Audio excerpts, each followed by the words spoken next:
Hey,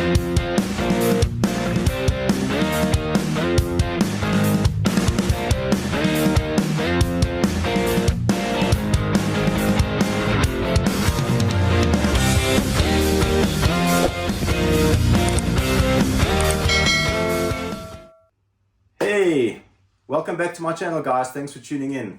Stuart here, Stuart's Tarantulas. Thanks again tuning in. Like I said, today, guys, I am going to be rehousing. I've acquired another Nhandu Tripepii.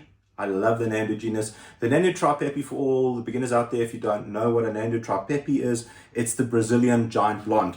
Here it is. I've acquired it in this enclosure, which is way too small for her. This is a mature female. If you want to have a good look at her, I'll just put some lighting on so you can have a good look at her. She's as a size reference, these are big hair kickers. There's my hand as a size reference on the glass. So I am going to rehouse this beautiful spider into something more appropriate and bigger for her needs. Close that so she doesn't wander off. So I am going to rehouse her. Let me just get rid of the lid in this large. I've got the door on my side, so I'm just going to remove that for now for purposes of rehousing purposes. So this is a 350 by 300 by 250 high enclosure. That's millimeters, I should say. Ventilation slot on the top, back and top. 2 on the top and 1 in the front. Cross ventilation on the back and front. Fantastic for your tarantula. This is not going to go on a shelving system such as this. It's going to be on open freestanding and it's going to be stacked. Hence why I've got stackers underneath, which gives me about this much space to stack it on top of another enclosure for space purposes. So yeah, I love my tarantulas. I've got quite a bit, maybe too many for camera ladies' liking, but anyway, it is what it is. So I'm going to go ahead and start adding the substrate in for her, and I will start with that right now. So again, mixture of cocoa peat, mixture of organic potting soil, free of any chemicals, fertilizers, pesticides, which are detrimental to your tarantula and your tarantula's health. So let us just even this out a bit down here. I'm going to give her a nice big hide, and I'm just going to try and work this out. I'm just going to work this out on the fly, how I'm going to manage to balance this out. So I'm just trying to create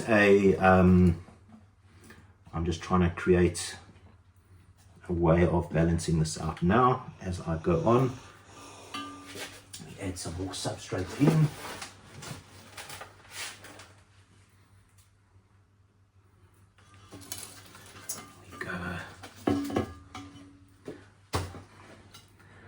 There we go. Just adding in just compacting the base down a bit to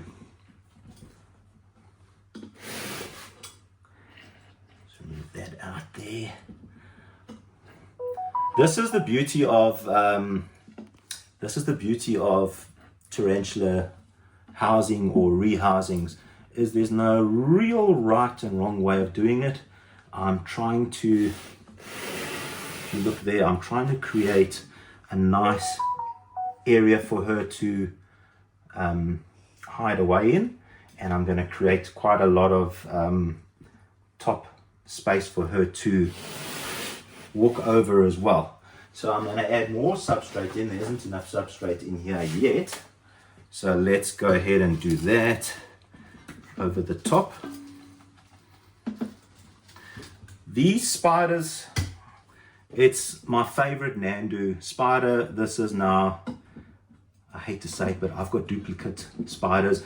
This is now my 5th or 6th mature female Nhandu Tripepii, Brazilian giant blonde. They are the teddy bear. I kid you not, they are the teddy bear of the tarantula world. What I mean by that is they They are fluffy, as as you saw in that previous clip of her, how fuzzy and how beautiful they are. They like to sit out in the open. She will retreat into this. There's a lot of space under here. My whole hand fits in here, so she'll definitely fit in there. So, but I'm going to add in some more substrate here. The reason being is I'm going to put her water bowl on top here.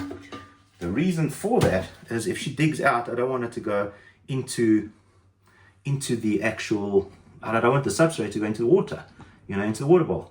So I'm going to put the water dish either here in the back or near the front here or somewhere in the middle in between. But this hide is now properly secure. I've compacted this down nicely inside, so it ain't going anywhere. So I think this is going to be a nice setup for her. I'm using just about the entire front of the enclosures. I'm keeping this lower, and I'm increasing the height here, as you can see up here. So there's a nice area. There's top space for her. I'll put the water dish here. I just want to level this out a little bit more on this side. So there's just a little bit of building involved. A bit of fashioning out the enclosure for maintenance purposes, as well as for the spider's interest as well. So we're not going to go too much deeper than that on the front. I've got her water dish down here. Sorry, I did leave it. But I've got a large water dish for her because she is a large spider, and that I'm going to sink in here. Actually thinking maybe the back. I don't know. Yeah, I think there's fine. From a maintenance perspective, I've got the lid that will open and close here, so I can get access to it and clean it out without sticking my arm in and getting a bunch of these urticating hairs on me. So yeah, camera lady, what do you think? Water bowl, good position? Yeah. Okay? Yeah, Quite fine like that? Yeah. Right, so we've got camera lady's approval. And I'm going to add in some leaf litter. This is a South American species, so it's not moisture dependent per se as much as a Geneticulata, the giant white knee, or something like a Therifosa, which needs a little bit more moisture in its enclosure. But seeing they are from South America and they do, come from sort of jungle, foresty areas, it's just like a bit of leaf litter to simulate that environment. And when you add springtails in, they breed and thrive inside the leaf litter. I may add some springtails in here as a cleanup crew. It's always a good idea, but I think, you know what I'm going to do? I'm going to put on my gloves firstly. Okay, I'm going to grab out of her current enclosure. I'm just going to grab with a pair of tweezers, I'm just going to grab this little plant, a little piece of twig in there, and I'm just going to put the lid back on this enclosure before Mrs. Nhandu goes on runabout. I'm just going to add this in. Let's throw that in there.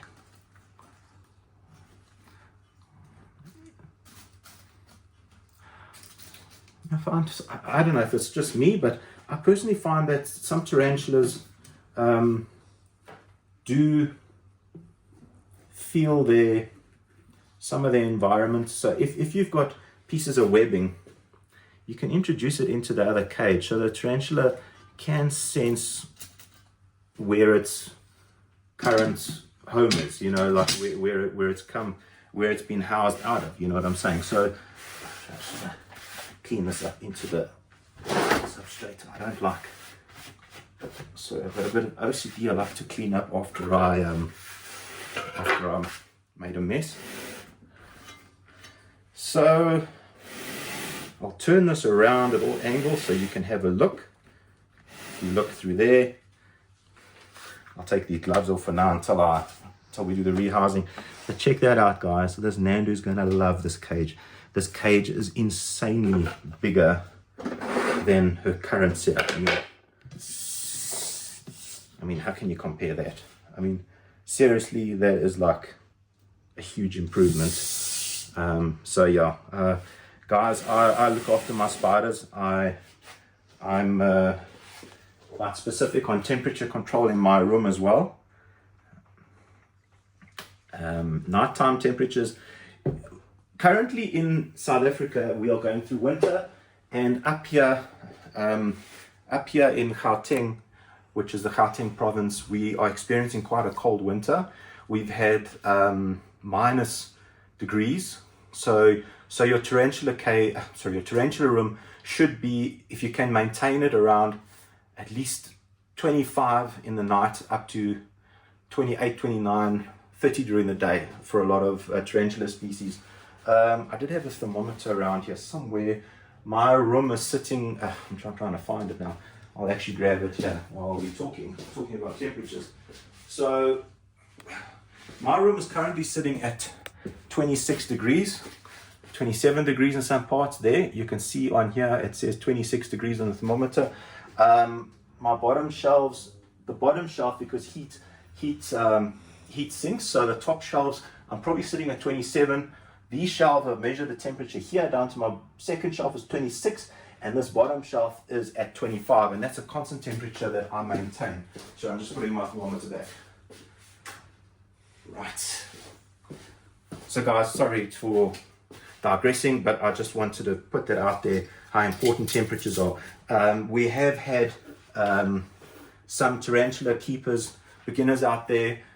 Please, temperature is vital. These are subtropical spiders, tropical spiders, I should say, subtropical, tropical spiders. They are not used to cold temperatures, and they will die if the temperatures are too low. So you will have losses, unfortunately, and temperature is important. Humidity temperature is important, more temperature. Summer, you'll see your tarantulas thrive, you'll see your tarantulas molt.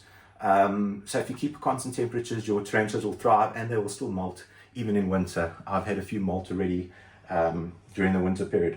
A lot of mine, there's been a lot of heat, so they've actually excavated further into the burrows, and yeah, but anyway, I've been maintaining my temperatures, and my tarantulas are eating now as well, because I'm keeping it at a stable condition. So guys, I'm going to now start the rehousing. I'm taking the lid off of this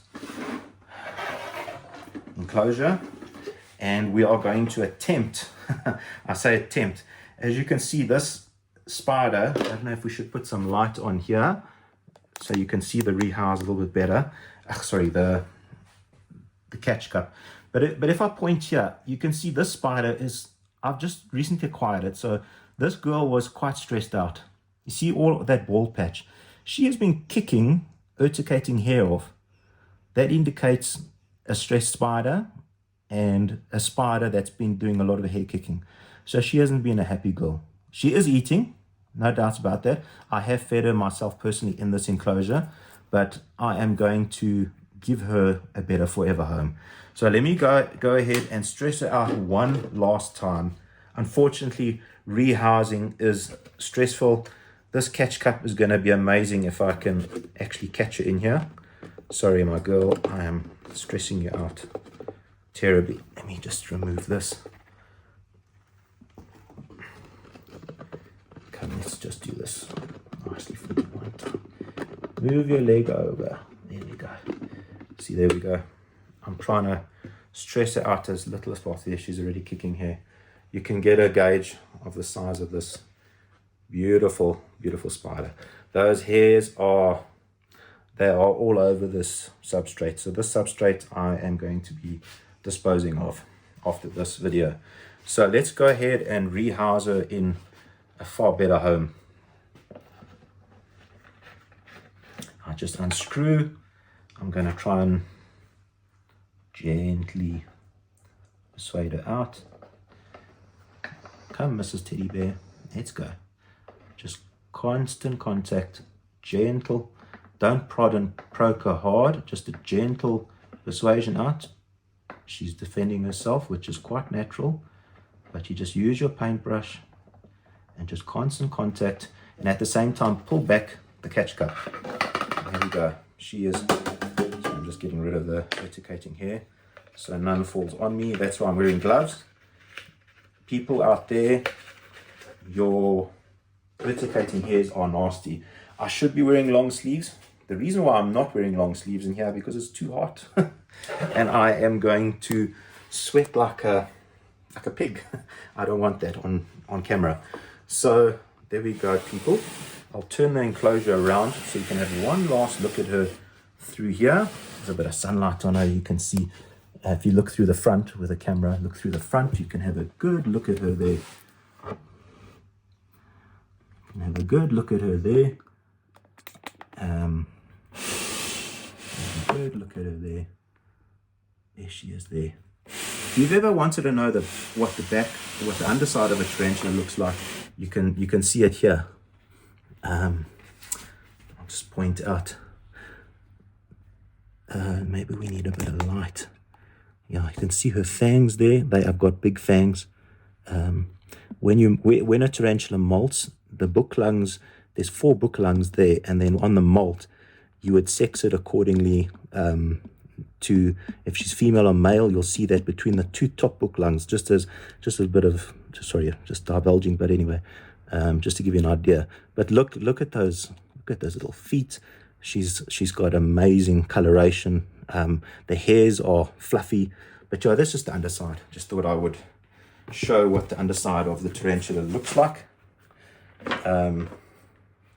So yeah, let's see if I can get any more looks at her, get some, there we go, from a different angle. You can see her there. I just want to take a few pictures while I'm at it. There we go.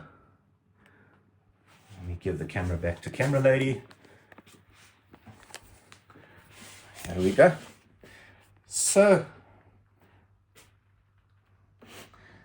guys, that is a rehousing of a Nhandu Tripepii, the Brazilian giant blonde. Who out there hasn't got one in their collection? I can say it's a pretty good beginner spider. If you want a big spider, I've always said for a beginner, the Lasiodora parahybina, or even a Lasiodora parahybina is a salmon pink bird eater, or even go for a Lasiodora klugi, which is the scarlet bird eater. From there, you can progress up to like a giant white knee, or you can go straight to a Nhandu Tripepii. Just bear in mind that the latter 2 are hair kickers. They are wonderful. I can't explain enough. They're not the biggest, the most giant species of spider in terms of their size. They are big. I mean, you know, these girls.